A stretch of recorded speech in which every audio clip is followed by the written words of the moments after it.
오늘은 우리 다니엘서 12장 5절로 13절의 말씀을 함께 나누어 읽겠습니다.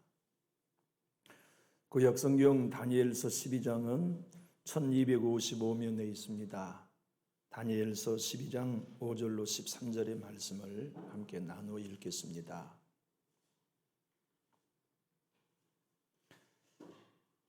제가 5절을 먼저 받들겠습니다. 나 다니엘이 본즉 다른 두 사람이 있어 하나는 강 이쪽 언덕에 섰고 하나는 강 저쪽 언덕에 섰더니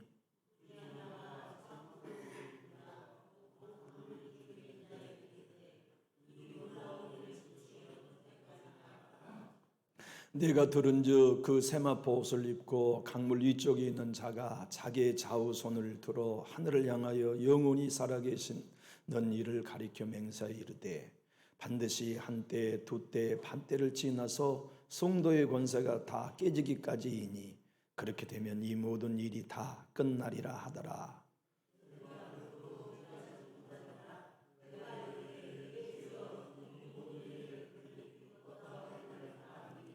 그가 이르되 다니엘아 갈지어다 이 말은 마지막 때까지 간소하고 봉한 팔 것임이니라.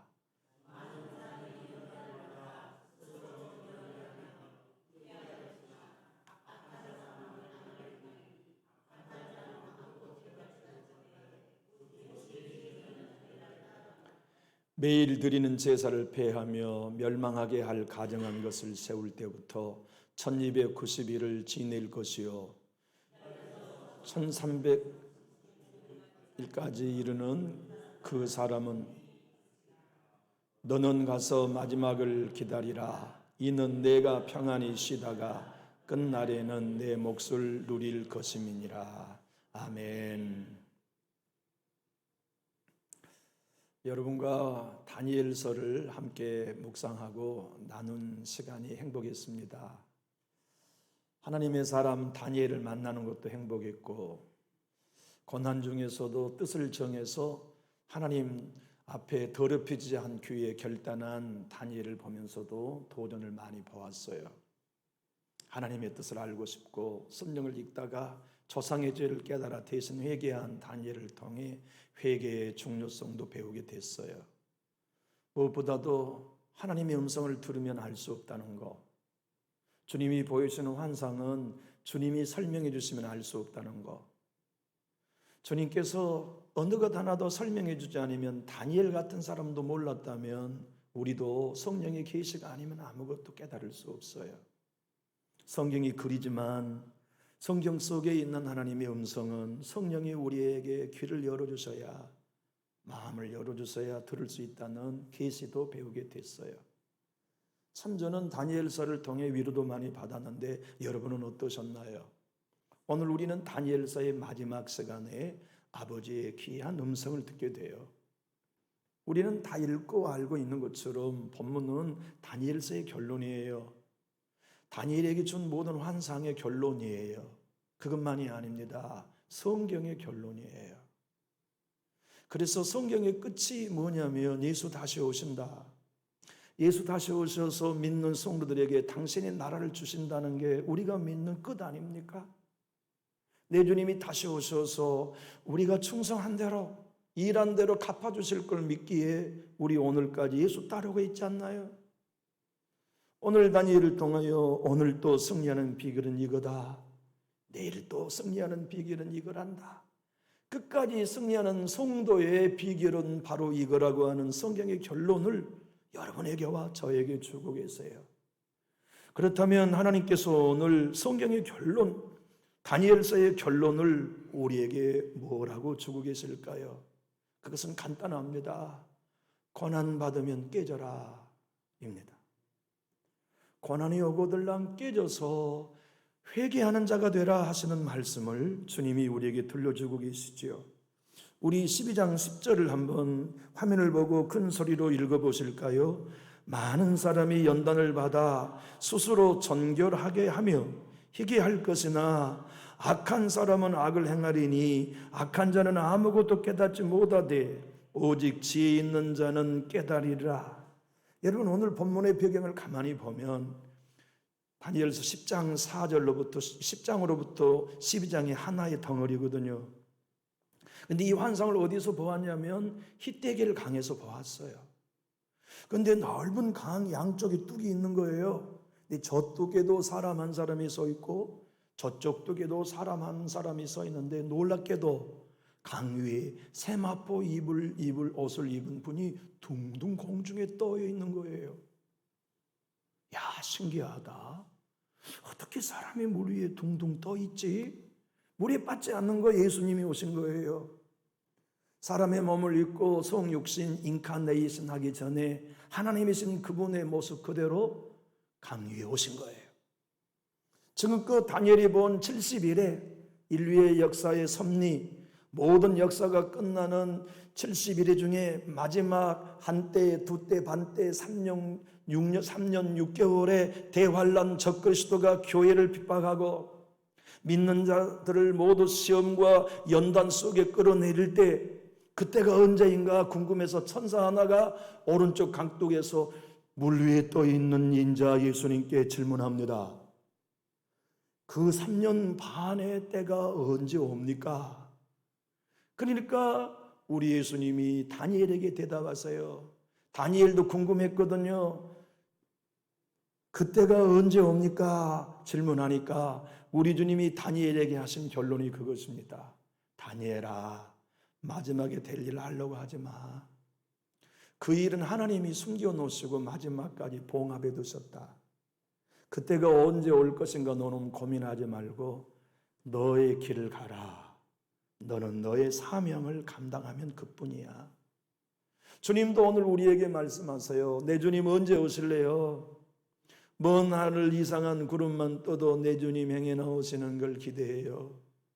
오늘 우리가 찬송 부른 것처럼 천군 천산 나팔 불 때 내 이름 불리고 나도 하늘나라에 들림받기 원해요. 언제 주님 오실래요? 주님은 여러분과 저에게도 말씀하십니다. 그날은 네 일 아니다. 그날은 하나님의 날이다. 그날을 정하는 것은 하나님이시니까 너희 갈 일은 오늘 너의 길을 가는 거다. 박 목사야, 힘들어도 오늘 네 길을 가라. 아무개 장로야, 힘들어도 네 길을 걸어라. 아무개 권사야, 네 신앙과 인생에 고난이 많고 시험이 많아도 주저앉지 말고 일어나 네 길을 가라. 너는 네 소명을 감당해라. 그 나라가 언제 올 것은 하나님이 아사 하실 일이고 그분이 오시면 반드시 너희에게 나라를 주실 것이다. 사랑하는 교우 여러분, 우리 주님이 다시 오셔서 우리에게 면류관을 주실 것 한번 생각해 보세요. 영생의 면류관을 씌워주실 것 한번 기대해 보세요. 생명의 면류관, 자랑의 면류관, 의의 면류관, 썩지 않을 면류관, 영원한 면류관을 우리에게 씌워줄 것 한번 생각해 보세요. 그런데 성경 다니엘서는 여러분과 저로 말미암아 면류관쯤이 아니라 하나님의 나라를 성도에게 주시겠다고 약속해 주셨거든요. 그 하나님께서 마지막 한때, 두때, 반때 적그리스도로부터 교회와 성도가 시험받지만 마침내 제림의 예수님이 오셔서 세상 나라를 깨뜨리시고 끝까지 이기는 너에게 시험이 있지만 너의 길을 걸어가고 고난이 있지만 사랑의 길을 걸어가고 억울한 일이 있지만 용서의 길을 걸어가고 비난받고 모욕받고 자존심이 깨졌지만 자기 십자가를 지고 예수 따르는 길을 너는 계속 걸어가라. 그 길 끝에서 내가 나라를 주겠다고 하시는 위로의 격려가 오늘 여러분들과 저에게도 들려주신 하나님의 음성입니다. 주님이 말씀하신 게 이겁니다. 연단이 임할 때, 시험이 올 때, 고난이 올 때 언제나 그때나 지금이나 성도는 두 가지 반응 중에 하나다. 한 부류는 그 연단을 받아 스스로 자기를 정결하게 하고 회개하여 희귀하지만 고난이 딱 왔을 때 어떤 부류는 악해져서 하나님의 말씀을 깨닫지 못하고 거듭거듭 악행을 행한다. 그러니 지혜 있는 자만이 깨닫는다는 사실을 알고 다니엘아, 남전육교의 성도들아, 고난이 올 때 하나님께 반응하고 악에 반응하지 않도록 하라 하시는 말씀을 주님이 성경 끝 결론으로 일러주고 계세요. 나의 사랑하는 성도 여러분, 우리는 가시밭길을 들어섰어요. 예수 믿는 사람은 꽃길로 초대받지 않았습니다. 좁은 문은 인기 없어요. 좁은 길은 사람들이 좋아하지 않아요. 이유하시죠? 예수 따르는 길은 고난의 길이니까. 예수님 따르는 길은 핍박받는 길이잖아요. 욕먹는 길이잖아요. 비난받는 길이잖아요. 예수님 온전히 따르려고 하면, 자기 십자가 지고 가려고 하면 박수 쳐주는 이 없어요. 세상도 어리석은 자라고 하고 믿는 자들조차도 그렇게 튀게 예수 믿을 것 없다고 비난할지도 몰라요. 그러나 하나님은 오늘 다니엘에게나 우리에게 말씀하십니다. 내가 이 나라에 재림할 날은 너희의 관심 밖의 일을 내버려 둬라. 다만 너희의 길을 걸어가되 고난이 올 때, 연단이 올 때 절대로 하나님 멀리 떠나지 마라. 힘들고 어려운 핍박이 왔을 때 스스로 존결하게 하고 스스로 희게 할지언정 악한 행위자가 되지 말라는 말씀을 주님이 우리에게 들려주고 계세요. 여러분, 고난은 여러분 거저로 두 가지의 갈래의 길 중에 하나의 길로 가게 만듭니다. 고난으로 인하여 더 가파른 예수 따라갈 것인가? 고난으로 인하여 쉬운 세상 넓은 길로 떨어져 내려갈 것인가? 언제나 이 두 길만이 고난에 대한 반응이거든요. 저와 여러분이 주님의 재림의 날은 그분께 맡기고 나는 목사의 길로서 내 소명의 길을 걸어가려 한다면 절대 평탄한 길 아니라고 생각해요. 가시밭길, 좁은 길, 험난한 길이 내가 갈 길이고, 여러분이 연단을 받아요, 시험을 만나요, 어려운 일을 만나요, 교회 사랑함의 길을 걸어가요. 절대로 평편한 길 아닙니다. 쉬운 내리막길 아닙니다. 십자가 짊어지고 가다 넘어지고 쓰러지고 무릎 깨어지고 비난받고 가시 멸류관 써야 따라갈 수 있는 그 길이 여러분과 제가 고난 속에 예수 따라가야 할 길 아닙니까?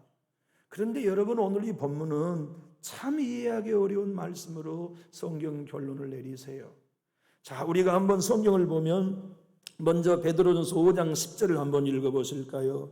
화면을 보고 한번 읽어봅시다. 시작. 모든 은혜의 하나님 곧 그리스도 안에서 너희를 부르사 자기의 영원한 영광에 들어가 계신 이가 잠깐 고난을 당한 너희를 친히 온전하게 하시며 굳건하게 하시며 강하게 하시며 털을 견고하게 하시리라. 왜 이렇게 고난으로 우리를 만들어 가실까요? 주님 재림하셔서 당신의 나라 주시려고, 더 많은 상급을 얻는 자 되게 하시려고 고난을 통해, 잠깐 고난을 통해 여러분과 저를 온전하게 하시고 굳건히 하게 하시고 털을 견고하게 하신 일을 하나님이 다니엘과 저와 여러분에게 하세요. 사랑하는 나의 교우 여러분, 주님의 교회 사랑하는 거 여러분 그동안 정말 많이 해오신 거 감사합니다. 예수 따르기 위하여 무거운 짐 지고 십자가 져오신 거 정말로 고맙습니다. 그러나 이제 이후에 우리도 이제는 내가 예수 따르는 길 좀 멀리 해도 되겠다는 생각은 결코 우리 안에 들어오지 못하게 하고 그 나라 가는 날까지 더욱 좁은 길로 걸어가는 우리 모두가 될 수 있기를 예수님 이름으로 축복합니다. 강준민 목사님은 이렇게 얘기해요. 마음속에 담을 수 없는 사람은 세상에 한 사람도 없다. 우리가 예수님의 마음을 가지면 내 마음에 담을 수 없는 사람은 한 사람도 없다, 그런 얘기입니다. 여러분, 하나님의 마음에 저놈은 내가 마음에 못 품어 하는 사람이 있을까요? 없죠. 우리 예수님의 마음에 저 악한 놈은 내가 못 품어 하시는 사람이 있을까요? 없을 거예요. 저와 여러분이 예수님의 사람이 되고 십자가의 사람이 되면 우리도 내 가족 중에, 내 식솔 중에, 내 교우 중에 저 인간은 내 마음에 못 품어 하는 사람 없어요. 강주민 목사님이 마음에 담기지 않는 사람은 없다는 책에서 이렇게 말합니다. 고난은 힘듭니다. 누구나 환영하지 않고 피하고 싶습니다. 그런데 고난이 힘들지 않으면 고난이라 하겠어요? 피할 수 없기 때문에 고난이에요. 피할 수 없다면 고난을 통하여 생각을 바꿔야 합니다. 왜 하나님이 나에게 고난을 주셨는지, 이 고난으로 어떤 유익을 주기를 원하시는지 깨달아야 합니다 라고 권면해요. 목회하는 저에게나 여러분에게나 하나님이 분명히 다니엘서 7장 18절에서 말씀하셨어요. 지극히 높으신 이의 성도들이 나라를 얻으리니 그 누림이 영원하고 영원하고 영원하리라. 저와 여러분이 재림의 주님이 오실 날은 그분께 맡기고, 제가 목회의 길을 나의 길로 가시밭길이지만 묵묵히 걸어가면 다니엘서의 약속은 이것입니다. 그분이 오셔서 성도에게 나라를 주시는데 그 나라는 영원하고 한 번만 해도 돼요. 두 번 영원하다면 더 놀라운 약속이에요. 근데 세 번씩이나 영원하고 영원하고 영원한 하나님의 나라를 여러분에게와 저에게 주실 것이기에 고난이 올 때 정결해져라. 연단을 받을 때 깨끗해져라. 회개하라. 고난과 연단을 받을 때 악하게 반응하지 마라. 시험거리가 올 때 나를 돌이켜 회개할지언정 결코 강팍한 마음으로 반응하지 말라는 당부를 하고 계세요. 그런데 여러분, 이렇게 성도가 얻을 나라가 영원하다고 해 놓으시고 오늘 본문 7절은 너무나 상반되게 말씀하셨어요. 우리 한번 12장 7절 읽어보십시다. 화면을 보고. 내가 들은즉 그 세마포 옷을 입고 강물 위쪽에 있는 자가 자기 좌우 손을 들어 하늘을 향하여 영원히 살아계시는 이를 가르쳐 맹세하여 이르되 반드시 한때 두때 반때를 지나서 성도의 권세가 다 회복되리라 하면 얼마나 좋아요. 그러지 않습니까? 성도가 나를 얻는다고 약속해 놓고 하나님이 마지막 결론은 성도의 권세가 다 깨지기까지 기다렸다가 그때 내가 재림하겠다 하시니 얼마나 이게 이해 안 되는 일입니까? 참 이해 안 되는 말씀이에요. 그러나 성경은 언제나 옳고 내가 모르는 거예요. 성경의 표현은 언제나 정답이에요. 다만 내가 이해하지 못할 뿐이에요. 주님은 세마포 옷을 입으시고 한때 두때 반때 적그리스도가 교회와 성도 너희를 끌어내려 대환란으로 이르게 될 날이 온다. 그때 성도를 사탄이 권세를 깨뜨려 성도들로 무너뜨리게 하겠지만 하나님은 그 일을 통하여 결단코 교회와 성도가 패배한 게 아니라 승리하게 할 거다. 성도의 권세를 깨뜨렸다는 게 뭡니까? 고난으로 인하여 자기의 고집을 깨뜨리면 큰 나라를 얻는다는 얘기입니다. 고난으로 인하여 시험으로 인하여 자기의 자아를 깨뜨리고 자기 자랑을 깨뜨리고 자기 의의를 깨뜨리고 자기 그릇된 사랑을 깨뜨려 예수 사랑 십자가 앞에 반응한 성도에게는 내가 7장에서 예언한 대로 영원하고 영원하고 영원한 성도에게 줄 나라를 상속해 주겠다고 하시는 약속이거든요. 고난, 그것은 우리 모두가 다 환영하는 일은 아니지만 역사의 주관자신 하나님이 교회에 고난을 주실 때 여러분과 제가 마지막 때를 알고 있고 내 주님이 너는 네 길을 걸어가라고 하시는 다니엘의 말씀이 우리에게 믿어지면 우리 흔들리지 말게요. 힘들고 어려워도 우리 가는 길 포기하지 맙시다. 기도해야 할 우리 자리 포기하지 말고요. 사랑해야 할 우리 자리 포기하지 말고 충성해야 할 우리 자리 포기하지 말고 걸어갑시다. 내 주님이 이 길 끝에서 저와 여러분을 불러주시고 인도하실 거예요. 그 나라를 선물로 주실 거예요. 다만 한 가지, 내 주님은 그 고난으로 인하여 저에게는 황희성 목사야 네 고집 이 고난으로 깨뜨려야 한다. 네 성질 이 고난으로 깨뜨려야 한다. 네가 자랑하고자 하는 거 혹은 네가 할 수 없다고 하는 것마저도 이 고난으로 깨뜨려서 연단받아 스스로 정결하게 되라.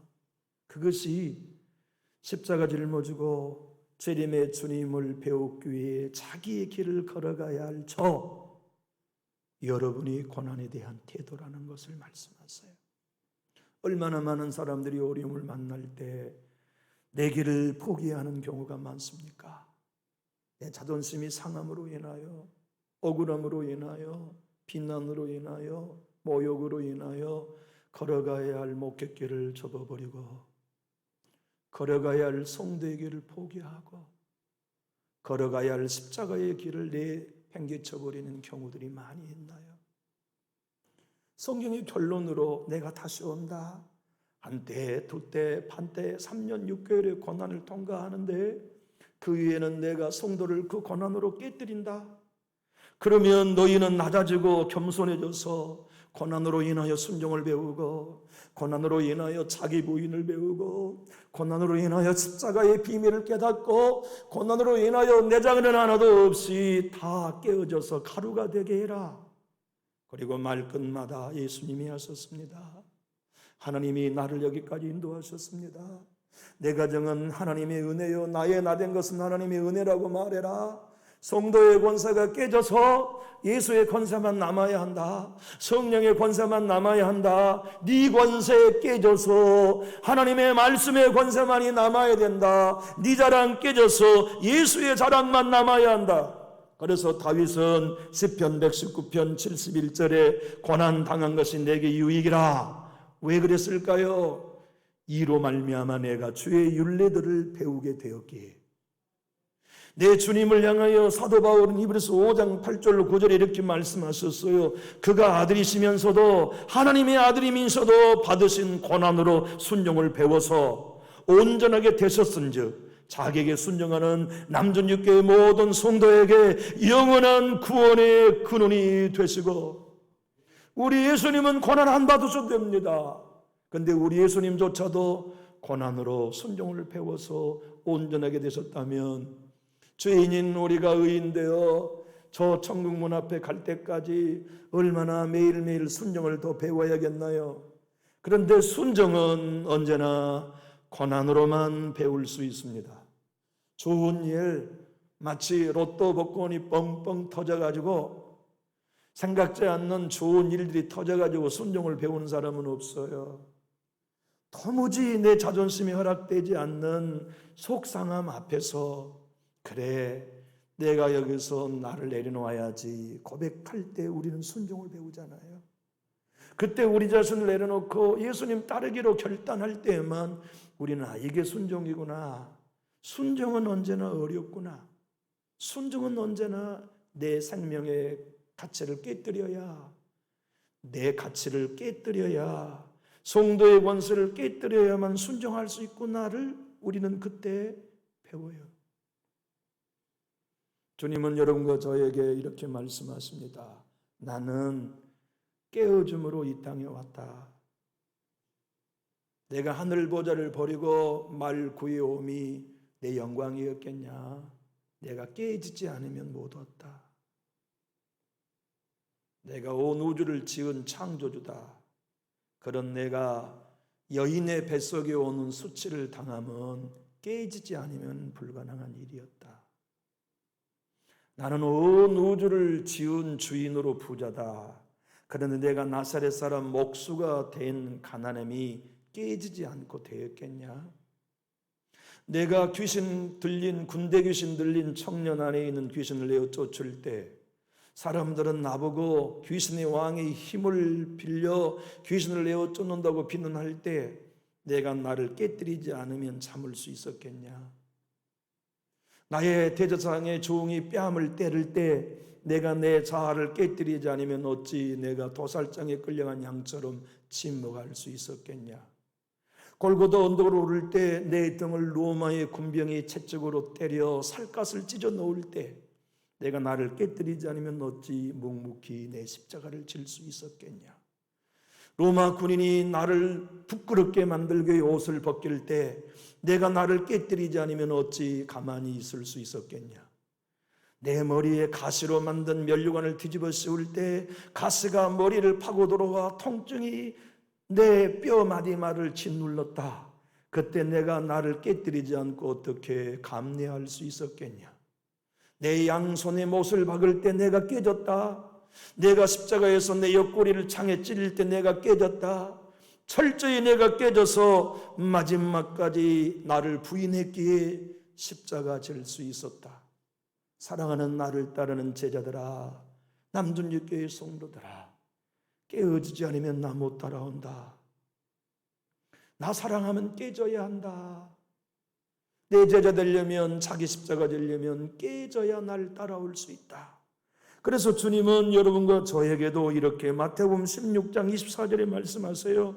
다 같이 한번 읽어봅시다. 이에 예수께서 제자들에게 이르시되 누구든지 나를 따라오려거든 자기를 부인하고 자기 십자가를 지고 나를 따를 것이니라. 이 한마디의 말씀이 오늘 다니엘서 12장 말씀의 결론, 성도의 권세가 깨져야, 자아의 생명이 깨져야 우리는 내게 주신 사명의 길을 갈 수 있어요. 김남준 목사님이 섬기는 교회가 열린 교회거든요. 저는 아직 안 가봤는데 마당이 단풍나무가 좋은가 봐요. 목사님이 마당에 앉으셔가지고 단풍, 붉게 물든 단풍나무 아래서 성경을 묵상하고 계셨대요. 근데 평상시 아끼는 후배 목사님이 찾아오셔가지고 목사님 차 한잔 먹고 싶어서 왔습니다 하고 들어오더래요. 그래 그럼 여기 앉으소. 그리고 가만히 당신은 묵상하던 성경을 묵상하고 있는데 후배 목사님이 질문하더래요. 선배님, 도대체 생명력 있는 목회는 어떻게 해야 하나요? 그러니까 조용히 죽음이라고 대답했어요. 똑똑한 후배 목사가 좀 명쾌하고 그럴듯한 대답을 하실 줄 알았는데 외마디 죽음이라고 끝내버리니까 궁금한 거예요. 그래서 김남준 목사님이 가만히 눈을 들어 후배의 눈을 보니까 눈말은 말똥말똥하면서 도대체 이해할 수 없는 알쏭달쏭한 말을 그렇게 하시고 설명하지 않으시면 어떡합니까 하는 눈초리더래요. 그래서 김남준 목사님이 이어서 이렇게 얘기했대요. 십자가에 죽어지는 목회만이 생명력 있는 목회를 가능하게 하네.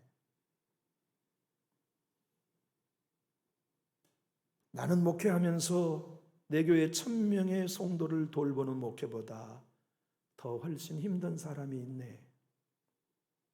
나는 그 한 사람 때문에 언제나 내 목회에 걸림돌을 만나네.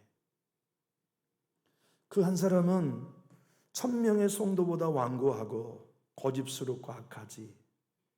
나는 아직도 내 목회를 언제나 그 한 사람 때문에 방해를 받네. 그 한 사람이 나 자신이네. 김남주 목사님은 자기 깨어짐의 책에서 이 간증을 하면서 그리스도인의 모든 죄악의 뿌리는 그릇된 자기 사랑의 발로이고, 그릇된 자기의 사랑의 발로는 자기를 의롭다고 여기는 자기 의이기에, 자기를 깨뜨린다는 것은 자기 의를 깨뜨려 하나님의 의 외에는 자랑할 것이 없다고 고백하는 것이어야 한다고 설명해 놓고 있어요. 여러분과 제가 나를 사랑하는 것이, 나를 부인함으로, 내 자아의 생명을 미워함으로 예수의 새 생명을 사랑하는 것이 안 되면 우리는 누구나 그릇된 자기 사랑에 빠져 있어요. 그릇된 자기의 사랑에 빠져 있는 한 고난이 오고 연단이 올 때 스스로 전결되지 않아요. 아파하는 사람을 탓하고 비난하죠. 그러나 여러분과 제가 성도의 권세를 깨뜨려서 깨어짐 십자가의 예수님처럼 나를 깨뜨리는 신앙을 살면 고난이 올 때마다 나를 정결하게 해요. 고난이 오고 오해를 받을 때마다 나를 더이게 해요. 예수님을 닮아가게 해요. 나로 말미암아 성령에 민감하게 하고 주님의 법을 사랑하게 하며 예배를 더 가까이 하게 만들어요. 그러나 오늘 본문 주님이 말씀하신 것처럼 고난이 왔을 때 악을 행하는 자도 마지막 때 있을 것이다. 그는 거듭거듭 악행을 행할 것이다. 고난이란 뭔 줄 아느냐? 성도의 고난이란 뭔 줄 아느냐? 연단이란 뭔 줄 아느냐? 그가 오늘까지 가지고 있는 믿음이 진짜인지 가짜인지 드러내는 시금석이 연단이다. 여러분과 제가 오늘까지 가지고 있는 믿음이 진짜면 내일 고난 만날 때 우리는 안 변합니다. 우리가 예수님 따르는 신앙의 고백이 진짜면 내일 모욕을 당해도 우리 믿음 안 변합니다. 우리 기도 생활 안 변합니다. 우리 예배 안 변합니다. 연단이란 바로 그런 의미로서 주신 것이라는 걸 설명하면서 다니엘아, 마지막 내가 재림할 날은 잊어버려. 너만 네 길을 찾아 걸어가라. 기억해라. 네 생명이 이제 2년 남았다. 다니엘이 환사 끝나고 2년 뒤에 죽거든요. 네 2년 동안 고난 만날 때 흔들리지 마라. 앞으로 남은 네 생명 2년 동안 억울해도 흔들리지 마라. 세상이 어떻게 말하여도 흔들리지 말고 너는 성도의 길을 걸어가라 하시는 말씀이 성경 전체의 결론이고 오늘 여러분과 저에게 주신 결론이에요. 나의 사랑하는 성도 여러분, 나는 주님 오실 날을 그분께 맡기고 성도로서의 나의 길을 묵묵히 고난을 만날 때마다 정결하게 하면서 꼬린 지점까지 달려가기로 작정하셨으면 우리 큰 소리로 아멘 하실까요? 기도하겠습니다.